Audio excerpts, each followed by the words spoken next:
నమస్కారం అండి. నేను డాక్టర్ మొవా శ్రీనివాస్ మాట్లాడుతున్నానండి. మొవా శ్రీనివాస్ హెల్త్ వీడియో ఛానల్‌కి మీకు స్వాగతం అండి. సో, మనం ఎంతో ఇంట్రెస్టింగ్ అంశాలని హెల్త్‌కి సంబంధించినటువంటివి మనం ప్రతిసారి డిస్కస్ చేస్తున్నాం. జనరల్‌గా నేను ఏం చెప్తూ ఉంటానంటే, పండ్లు తగ్గించండి. పండ్లలో ఉన్నటువంటి ఫ్రక్టోజ్ మనం మెజర్ చేయం కాబట్టి, ఆ ఫ్రక్టోజ్ పరీక్ష వచ్చే వరకు పండ్లు కొంచెం తగ్గించి తినడం మంచిది. ఎస్పెషల్లీ ఎక్కువ కార్బ్స్ ఉన్నటువంటి పండ్లు, మామిడి పండ్లు, అరటి పండ్లు ఇట్లాంటివి తగ్గించండి అని చెప్తుంటారు. చాలామందికి అది కష్టం అనిపిస్తుంది.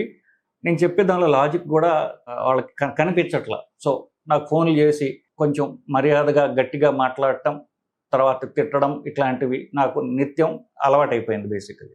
సో, పళ్ళలో తినగలిగిన మంచి పండ్లు ఏమైనా ఉన్నాయంటే మాకు చెప్పండి అని చాలామంది అడుగుతూ ఉంటారు, నా దగ్గరికి వచ్చిన వాళ్ళు కూడా. సో, వాళ్ళ గురించి ఈ వీడియో చేస్తున్నాను. సో, అంతకుముందు ఒక్కొక్కసారి చెప్పాను, ఏమిటి, అవకాడో తిన్నట్లయితే కనుక మంచి కొలెస్ట్రాల్ పెరుగుతుందో అట్లా అది కొంచెం బెటర్ది అని చెప్పేసి చాలామంది వీడియోలో చెప్పడం జరిగింది. సో, ఇవాళ మనం ఇంకా మనకి ఏమన్నా తినగలిగిన పండ్లు ఏమన్నా ఉన్నాయంటే, మంచిది ఏమన్నా ఉంది అంటే అది నల్ల ద్రాక్ష, బ్లాక్ గ్రేప్స్. సో, నల్ల ద్రాక్ష అని ఎందుకు చెప్తున్నాను అంటే, ఇంతకుముందు కొంతమంది డాక్టర్లు అందరూ కూడా, కార్డియాలజిస్ట్ ఇంక్లూడెడ్ కూడా, చాలా ఏళ్ల దాకా, ఆల్మోస్ట్ 10-15 ఏళ్ల దాకా, మొన్నటి వరకు రెడ్ వైన్ తాగండి అని పేషెంట్లకు చెప్పడం మంచిది. మనం వింటూనే ఉన్నాం. ఆల్కహాల్ ఆపండి, ఆల్కహాల్ మీరు మానలేకపోతే రెడ్ వైన్కి షిఫ్ట్ కండి, రెడ్ వైన్ ద్వారా మీ గుండెకి మంచిది అని చాలామంది చెప్పడం గమనిస్తూ ఉన్నాం. ఈ మధ్య కాలంలో అసలు ఏ ఆల్కహాల్ అయినా సరే గుండెకే కాకుండా, లివర్కే కాకుండా శరీరానికి, మెదడుకి మొత్తం మీద శరీరానికి కూడా హాని చేస్తుందని చెప్పడం జరిగింది. సో, ఈ భాగంగా మనం చెప్పొచ్చేది ఏంటంటే, తినగలిగిన పండు ఏమన్నా ఉంది అంటే నల్ల ద్రాక్ష. ఎందువల్ల వైన్ గురించి ఎందుకు మాట్లాడానంటే, నేను నల్ల ద్రాక్షలో ఆ నలుపు రంగు ఉండేటటువంటి దాంట్లో రెస్వెరాట్రాల్ అనేటటువంటి ఒక పదార్థం ఉంటుంది. ఆ పదార్థం వల్లనే ఇది నిజానికి నలుపు కాదు, అది ఒక పర్పుల్ కలర్ అంటారు. అంటే డీప్ పర్పుల్, అది పెరగ్గా డీప్నెస్ పెరిగి నలుపులాగా కనిపిస్తుంది.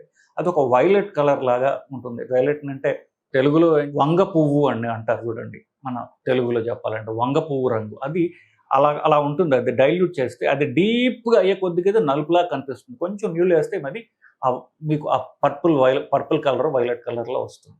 మంచి కలర్, చూడటానికి అయితే బాగుంటుంది. సో, ఇది మన శరీరానికి ఎంతో మంచి చేసేది అని చెప్పేసి అంతకుముందు కొంత మెడికల్ లిటరేచర్లోనే ఉన్నది. మీరు గూగుల్లో చూసినట్లయితే ఎన్నో మంచి అంశాలు చెప్తారు. రెస్వెరాట్రాల్ మీరు తాగడం వల్ల, అంటే వైన్ తాగకపోయినా రెస్వెరాట్రాల్ క్యాప్సూల్స్, సప్లిమెంట్స్ వచ్చాయి, అమెరికాలో ఉన్నాయి, మీరు అమెజాన్లో కూడా చూసుకోవచ్చు. ఇవి తినడం కొని నేను వైన్ తాగను, మరి రెస్వెరాట్రాల్ తీసుకుంటాను అనేటటువంటి దాని మీద కూడా కొన్ని చాలా స్టడీస్ జరుగుతున్నాయి. కొంచెం కాంట్రవర్షియల్ సబ్జెక్ట్. ఈ మధ్య కాలంలో లార్జ్ స్కేల్ స్టడీస్ చైనాలో, అమెరికాలో చేసి చివరికి అది పూర్తిగా ప్రూవ్డ్ కాదు అని చెప్పారు. దీనిలో అనుమానం లేదు. అది అంతకుముందు ఏం చెప్పారు, రెస్వెరాట్రాల్ వల్ల ఇది ఒక ఫౌంటైన్ ఆఫ్ యూత్ అని చెప్పారు. అంటే యవ్వనాన్ని మెయింటైన్ చేసేటటువంటి ఒక అద్భుతమైనటువంటి మందు.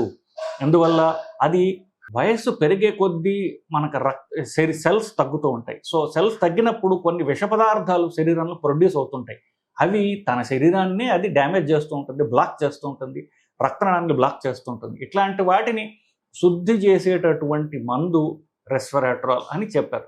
ఇన్ఫ్యాక్ట్ దాన్ని ఒక ఫౌంటైన్ ఆఫ్ యూత్ అన్నారు. ఫౌంటైన్ ఆఫ్ యూత్ అంటే నిత్య యవ్వనంగా ఉండేటటువంటి అతి ముఖ్యమైన మందు అని. అంతేకాకుండా బీపీ తగ్గిస్తుందని, చెడు కొలెస్ట్రాల్ తగ్గిస్తుందని.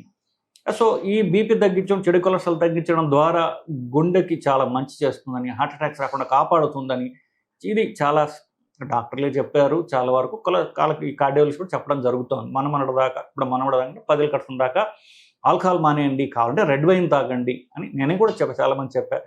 చెప్పిన తర్వాత వాళ్ళు వచ్చి, of course sir, red wine ఏదో మందులాగా ఉందండి, ఏదో మందు తాగిన ఉంటుంది, మాకు ఈ మందు వద్దు, మాకు అసలు మీరు ఇచ్చే మందు కాకుండా మేము తాగే మందు మేము తాగుతాం, మీరు చెప్పింది మాకు బాగాలేదని చెప్పేవాళ్ళు. Coming back to the point. So, ఈ రెస్వెరాట్రాల్ మంచిదా చెడ్డదా అనేటువంటి కొంచెం కాంట్రవర్షియల్ అయినప్పటికీ మంచిదేమో అనేటటువంటి ఒక అనుమానం ఉంది కాబట్టి, అది ఉన్నటువంటి నల్ల ద్రాక్ష మీరు తిన్నట్లయితే మీకు కొంచెం బెటర్. సో, ఈ పండ్లు ఏమి తినాలి పండు అంటే నల్ల ద్రాక్ష అనేది నేను చెప్తాను. ఆఫ్ కోర్స్ గింజలు లేని నల్ల ద్రాక్ష అయితే ఇంకా బెటర్, తినడానికి ఈజీగా ఉంటుంది. సో, దానికి ఇప్పుడు నల్ల ద్రాక్ష తీసుకోవాలి, అది ఎలా తీసుకోవాలి, ద్రాక్ష రసం తీసుకోవాలా, ద్రాక్ష పండు తీసుకోవాలా, రెస్వెరాట్రాల్ క్యాప్సూల్స్ వేసుకోవాలా అనే నెక్స్ట్ అంశం రావచ్చు మీకు. ఎప్పుడు కూడా ద్రాక్ష తొక్కుతో మనం తిన్నట్లయితే దాంట్లో ఎంతో ఫైబర్ ఉంటుంది. ఆ ఫైబర్ వల్ల మలబద్ధకం రాకుండా, నెక్స్ట్ ఆ ఫైబర్ తినడం వల్ల తొక్కుతో తినడం వల్ల ద్రాక్షని కడుపు నిండుగా ఉంటుంది. ఆ తర్వాత మనం ఆకలి తగ్గుతుంది. మనం రొటీన్గా తినే అన్నాలు తినడానికి ఇది ఆకలి తగ్గుతుంది కాబట్టి మంచిది తింటున్నాం, చెడు అవాయిడ్ చేస్తున్నాం. కాబట్టి నల్ల ద్రాక్ష తొక్కుతో తిన్నట్లయితే మీకు అంటే మిగతా వాటికంటే డెఫినెట్గా బెటరు. కొంచెం కాంట్రవర్షియల్ అయినప్పటికీ ఆ రెస్వరాట్రాల్ అనేది మనకు పూర్తిగా తెలియదు కాబట్టి పోనివ్వండి, శరీరంలోకి పోనివ్వండి, మిగతా పళ్ళ కంటే డెఫినెట్గా మంచిది కదా. సో నల్ల ద్రాక్ష, బ్లాక్ బెర్రీ అని ఉంటుంది, అది ఎక్కువ అవైలబుల్ కానప్పటికీ సిటీస్లో మీకు బీ టౌన్స్లో కూడా దొరుకుతుంది. బ్లాక్ బెర్రీ, ప్లమ్స్ అంటారు. ప్లమ్స్ కంటే నల్లగా ఉండేటటువంటి చిన్న చిన్న పళ్ళు ఉంటాయి. ద్రాక్ష కంటే చిన్న సైజులో ఉంటాయి, బెర్రీస్ అంటారు. సో ఈ నలుపు లేకపోతే డీప్ బ్లూ లేకపోతే వంగపండు కలరు ఇట్లాంటివి వేసుకోండి. ఇట్లాంటి ఉన్నటువంటి పండ్లలో ఉన్నటువంటి రెస్వరాట్రాల్ ద్వారా గుండెకి మంచిది. సో మగవాళ్ళు 40 వయసు దాటిన వాళ్ళు తినాలి తప్పదు అనుకుంటే కనీసం నల్ల ద్రాక్ష మీరు తిన్నట్లయితే మీకు ఎంతో మేలు జరుగుతుంది అని చెప్పడానికి ఈ వీడియో చేస్తున్నానండి. నమస్కారం.